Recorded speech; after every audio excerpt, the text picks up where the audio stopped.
अस्सलामुअलैकुम kitchen with Shaheen aunty में मैं आप सबको खुश आमदीद कहती हूँ। अगर आप गर्मियों की तपती दोपहर में ये मज़ेदार खिचड़ी बनाएंगे तो यकीन करें सबका दिल खुश हो जाएगा। बहुत आसानी से ये खिचड़ी बनती है और बहुत ही मज़ेदार बनती है। इसके लिए मैंने 1 कप बासमती चावल लिए हैं। ये मेरा 250 ग्राम का बड़ा कप है।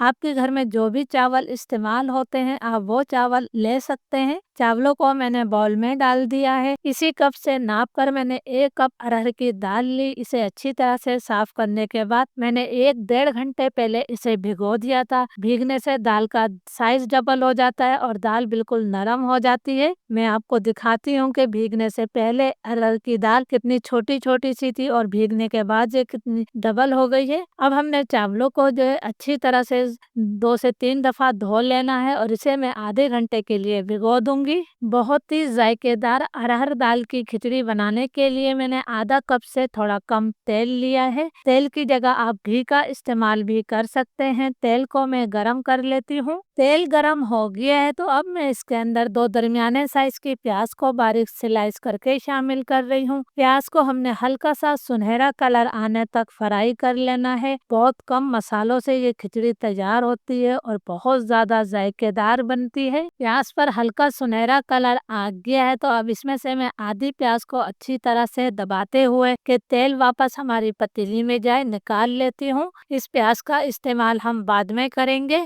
इसके साथ ही अब मैं प्याज के अंदर जो है थोड़ा सा पानी शामिल कर देती हूँ ताकि प्याज का कलर ज़्यादा डार्क ना हो। और अब हम इसके अंदर कुछ खड़े गरम मसाले शामिल करेंगे। मैंने 1 दालचीनी का टुकड़ा लिया है, 4 लौंगे हैं, 1 बड़ी इलायची, 4-5 सूखी गोल मिर्चें, थोड़ी सी मैंने काली मिर्चें ली हैं और 1 चाय का चम्मच सफ़ेद जीरा। इन तमाम खड़े गरम मसालों को मैं 30-40 सेकंड तक फ्राई करूंगी। साथ ही मैंने 4-5 जो है तेज़ वाली हरी मिर्चें शामिल कर दी हैं।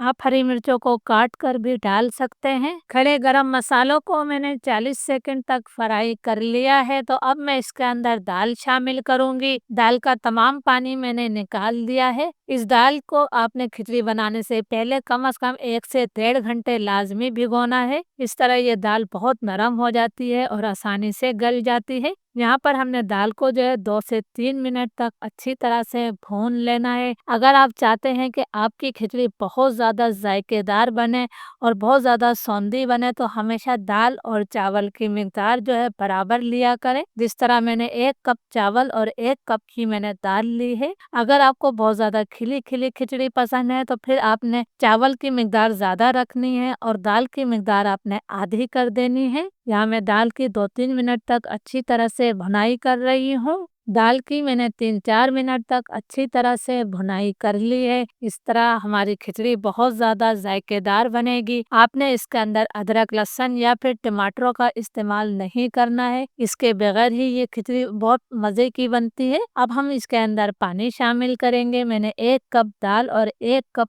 चावल लिए हैं इस कप से नाप कर, तो इसी कप से नाप कर मैं दाल चावल का डबल पानी डालूंगी, यानी कि हमने 4 कप पानी शामिल करना है। आप भी चावल और दाल किसी कप, कटोरी या गिलास से नाप कर लीजिएगा। इस तरह आपको भी पानी डालने में बहुत ज़्यादा आसानी हो जाएगी और आपकी खिचड़ी बिल्कुल परफेक्ट बनेगी। ये मैंने 4 कप पानी शामिल कर दिया है। इसके साथ ही मैंने इसके अंदर 1 चाय का चम्मच भरकर नमक शामिल किया है। इसे हम अच्छी तरह से मिक्स कर देते हैं। अब मैं पानी में उबाल आने का इंतज़ार करूंगी। पानी में उबाल आ गया है तो सबसे पहले मैं इसमें नमक चख लेती हूँ। पानी में नमक ठीक होगा तो हमारे खिचड़ी में भी नमक बिल्कुल ठीक रहेगा। मुझे नमक इसके अंदर कम लग रहा है तो मैं आधा चाय का चम्मच नमक इसके अंदर और शामिल करूंगी। ये मैंने आधा चाय का चम्मच नमक डालकर मिक्स कर दिया है। अब हम इसके अंदर भीगे हुए चावल डालेंगे। चावलों को भीगे हुए आधा घंटा हो गया है और चावल का भी मैंने तमाम पानी निकाल दिया है।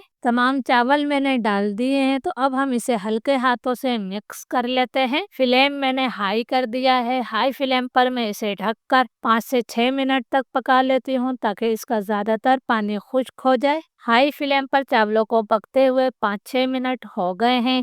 आप देख सकते हैं कि इसका ज़्यादातर पानी खुश्क हो गया है और इसमें बबल्स बन रहे हैं। ये देखिए इसके अंदर नीचे में अभी पानी मौजूद है। मैंने एक दफ़ा फिर इसे हल्के हाथों से मिक्स कर दिया है। 1 खाने का चम्मच मैं ऊपर से घी शामिल कर देती हूँ। इस तरह बहुत अच्छी खुशबू और जायका आता है। जो हमने फ्राई प्याज निकाली थी वो तमाम प्याज मैं इस वक्त डाल देती हूँ। फ्लेम मैंने बिल्कुल लो कर दिया है। लो फ्लेम पर हम इसे 10 से 12 मिनट का दम दे देते हैं। फिर 10-12 मिनट बाद मैं आपको दिखाती हूँ। जब तक चावलों में दम आ रहा है हम झटपट एक चटपटी चटनी बना लेते हैं। ये मैंने एक दरमियाने साइज के टमाटर को 4 टुकड़ों में काटकर ग्राइंडर जार में डाला है। 5-6 मैंने देसी लहसुन की कलियां शामिल कर दी हैं। 4 साबुत गोल मिर्चें मैं डाल रही हूँ। आप अपने टेस्ट के मुताबिक मिर्चें ले सकते हैं।